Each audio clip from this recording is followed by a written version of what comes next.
السلام عليكم. معاكم محمود الهيدي من جيم مصر. والنهارده زي في ناس كتير جدا سألت ازاي تطبخ الاكل. بالنسبه للناس بتلعب اي رياضه، اهم حاجه بالنسبه لها البروتين. اسهل وسيله ان انت تعمل اكل وتدخل بروتين منه اللي هي صدور الفراخ. حلو الكلام. في ناس كتير جدا بتتعب من اكل صدور الفراخ، سواء بتحطها في الفرن، سواء بتشويها.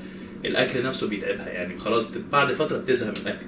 فدي طريقه كويسه جدا ان انت تستخدم في صدور الفراخ ومعاها برضو اللحمه المفرومه، بحيث ان انت تعمل حاجه جديده. فانا النهارده هفرم الاثنين مع بعض. جبت صدور فراخ وقطعتها صغير، وجبت لحمه مفرومه جاهزه، في بصل، بقدونس، وفلفل حار، وملح، فلفل اسود، وشويه بهارات بتاعت كفته من العطار، ممكن تجيبها عادي جدا تعملها. بمزجهم كلهم مع بعض، وبعد ما بيطلعوا يا اما بعملها زي الكفته، يا اما بعملها زي الهمبرجر، يا اما بشويها على الفحم، يا اما بحطها في الفرن. دي طريقه كويسه جدا ان انت تاكل بيها صدور فراخ وتاكل بروتين كويس جدا من غير ما تزهق منه. ان احنا كلنا زي ما انت عارف، سواء انت بتلعب حديد، ولا بتلعب كروسفيت، ولا بتعمل اي فيزيكال اكتيفيتيز، الريكومنديشن ان انت تاكل بروتين ما بين مثلا 0.75 grams to 1.5 grams of protein for each kilogram in your own body part. Okay. يلا السلام عليكم.